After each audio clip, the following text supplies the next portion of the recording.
People always ask me how I stayed happy this long, but the truth is, I stopped doing what everyone else was doing. I'm 99 years old, and if I'm honest, I didn't spend my life chasing happiness. I spent it removing the things that quietly took it away.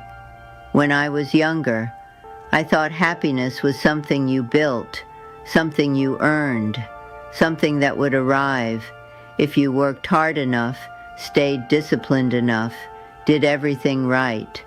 That's what I saw around me, people pushing, comparing, trying to get ahead of each other, even when they didn't know where ahead actually was.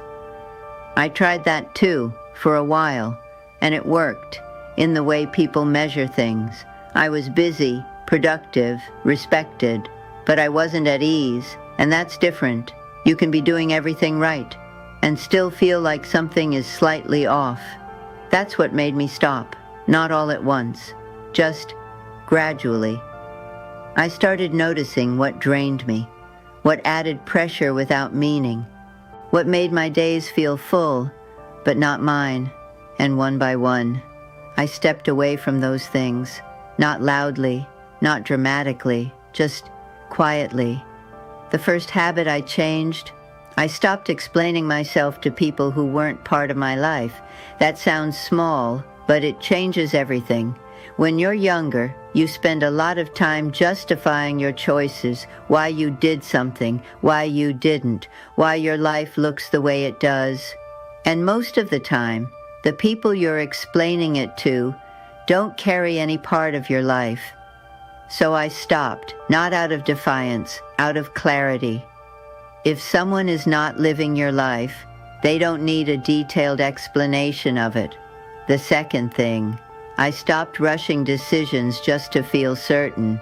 People are uncomfortable with not knowing, so they decide quickly, even when they're not ready. I learned to wait, to sit with things, to let decisions form, instead of forcing them. It made my life slower, but it made it mine. The third, I stopped keeping relationships alive out of habit. This one took time because it doesn't feel wrong. It feels polite. You keep talking, keep meeting, keep showing up, even when nothing real is happening anymore. I stopped doing that, not by cutting people off, just by not holding things together alone. If a connection is real, it stays without effort from one side. If it doesn't, you learn something. The fourth, I stopped turning every quiet moment into something productive. That was difficult because we're taught that time should always be used, filled, maximized. But some of the most important parts of my life came from moments where I did nothing, just sitting, thinking, letting things settle. You can't hear yourself if you're always filling the silence. The fifth, I stopped comparing my life to people I didn't want to become. That one sounds obvious, but most people don't notice they're doing it. They look at someone else's success, someone else's life, and measure themselves against it, even when they wouldn't actually want that life. I stopped measuring, and my life became quieter, more honest. The sixth, I stopped saying yes, just to keep things smooth. That habit hides itself as kindness, as cooperation, as being easy to be around. But over time, it turns into something else. You start disappearing from your own life. So I changed that, not by saying no to everything, just by pausing, asking myself, do I actually want this? If the answer was no, I stopped pretending it was yes. And the seventh, the one that took me the longest to understand, I stopped trying to feel happy all the time. That sounds strange when you hear it, but it matters. Because when you chase happiness constantly, you start rejecting everything else. Quiet, stillness, even ordinary days. I stopped chasing, and I started noticing. Some days were simple, some days were heavy, some days were nothing at all. And all of it was part of life, not something to fix. That's what changed everything for me, not adding more, removing what didn't belong. At 99, I don't think about happiness as something I achieved. I think about it as something that remained after I stopped doing what everyone else was doing. If you're listening to me, I won't tell you to follow these habits. Life doesn't work like that. But I will tell you this. Pay attention to what feels unnecessary, what feels forced, what feels like something you're doing just because everyone else is. That's where it starts, not by building a better life, by removing the parts that were never yours to carry. I'm 99 now, and I didn't find happiness. I just stopped losing it. I didn't change all of this at once. That's important. People hear habits and think of rules, systems, something you follow every day like a checklist. That's not what this was. This was noticing, and then slowly stepping away. The first time I realized something was off, I was in my 40s, sitting in a room full of people, everyone talking, everyone busy, everyone engaged. And I felt tired, not physically, something else, a kind of tired that doesn't come from work. It comes from pretending to be interested, pretending to agree, pretending to keep something going that didn't need to be there anymore. I remember leaving early that day, no explanation, no announcement. I just stood up and walked out. That was new for me. Before that, I would have stayed, smiled, nodded, waited for the right moment to leave. But something in me had shifted, not strongly, just enough. I realized I didn't owe every room my presence. That was the beginning. After that, I started noticing where my energy went, not in a dramatic way, in small ways. A conversation that went on too long, a commitment I agreed to without thinking, a plan I didn't really want to be part of, but said yes to anyway. I didn't change everything, I just paused. That pause became important, because most of the things that drain you happen quickly, automatically, without thought. You say yes, you agree, you move along. I stopped moving so quickly, and when you slow down, you start to see what's actually happening. You notice who reaches out only when they need something. You notice which conversations leave you heavier, not lighter. You notice how often you choose comfort instead of honesty. None of that feels urgent. That's why people ignore it. But it adds up, quietly. There was a time I would fill my days completely. Every hour had something: work, plans, meetings, people. It looked like a full life, but it felt crowded, not with meaning, with noise. So I started leaving space.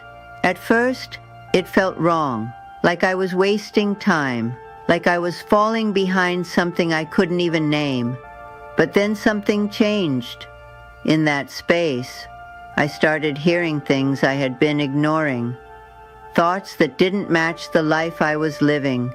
Feelings that didn't fit the version of me I had built. That's uncomfortable. That's why most people avoid it. But if you stay with it, it becomes clear. You start to see what belongs to you and what you've been carrying for no reason. I remember canceling something once. A simple plan, nothing important. The other person said, "Oh, I thought you'd come anyway." That sentence stayed with me, not because it was rude, because it was accurate. They expected me to show up, even if I didn't want to. And I had trained them to expect that. That's how most habits form, not just inside you, but between you and others. You show people how available you are, how flexible, how willing to adjust, and they build their expectations around it. Changing that feels uncomfortable, not because it's wrong, because it's different. Some people drift away, not dramatically, just quietly. And at first, that feels like loss. But over time, you realize something. What stayed was real, not because you held it together, because it could stand on its own. That's when my life started to feel lighter. Not easier, just clearer. I wasn't carrying as much, not expectations, not unnecessary conversations, not the pressure to keep everything smooth. And in that clarity, I noticed something I hadn't expected. I wasn't trying to be happy anymore. I was just not uncomfortable all the time. There's a difference, a quiet one, but it changes how your days feel. At 99, people think I found some secret, some formula. There isn't one. I just stopped doing things that didn't feel like mine. Not all at once, not perfectly, just one by one. And what was left was enough. The last thing I changed took me the longest to see. Not because it was hidden, because it looked like something good. I stopped trying to be the person everyone was comfortable with. For most of my life, I was easy to talk to, easy to rely on, easy to include. People liked that. They trusted it. They expected it. And I believed that meant I was living well. But being easy comes with a quiet cost. You start adjusting before anyone asks. You soften your opinions. You stay quiet when something doesn't sit right. Not because you're afraid, because you want things to stay smooth. And over time, you become someone who fits everywhere, but doesn't fully belong anywhere. That's what I started to feel, not in a loud way, in moments, small ones, like laughing at something that didn't feel funny, or agreeing with something I didn't believe, or staying in conversations long after I had left them in my mind. I told myself that's just part of being good with people. That's what keeps relationships stable. But stability without honesty doesn't hold anything real. That realization came late, later than I would have liked. I remember sitting with someone I had known for years. We were talking, the same way we always did, the same rhythm, the same topics. And suddenly, I realized I had never said anything real in that conversation, not once. Years of talking, without actually being known. That's when it became clear. I wasn't just removing habits, I was removing a version of myself. The one that made everything easier for everyone else. And I won't pretend it was comfortable. The first time I said something honestly, it didn't land smoothly. There was a pause, a slight shift. Not rejection, just unfamiliarity. Because people aren't used to a version of you they haven't seen before, even if it's the real one. Some conversations became shorter. Some people stepped back. Some connections changed shape. And for a while, it felt like I had made things worse. But then something else happened. The conversations that remained felt different, slower, more real, less filled with unnecessary words. I didn't have to explain as much. I didn't have to adjust as much. I could just be there. That's something I didn't have before, not fully. At 99, when people ask me how I stayed happy, this is the part I don't say out loud. Happiness wasn't something I built. It was what remained after I stopped performing a version of myself that made life easier for everyone else, but heavier for me. If you're listening to me, you don't need to change everything. You don't need to walk away from your life. Just notice one thing. Where you're being someone that feels slightly off, but acceptable. That's where it starts. Not with a big decision, not with a dramatic shift. Just a small moment where you choose to be honest instead of easy. And then another. And slowly, your life begins to feel different. Not louder, not bigger, just more yours. I'm 99 now. I've had enough time to see what matters and what doesn't. And the truth is simple. Most people don't lose happiness because of what happens to them. They lose it by quietly living in ways that were never theirs. I did that once, for longer than I should have. Then I stopped. And what was left wasn't perfect, but it was enough. And for a life, that's all it ever needs to be.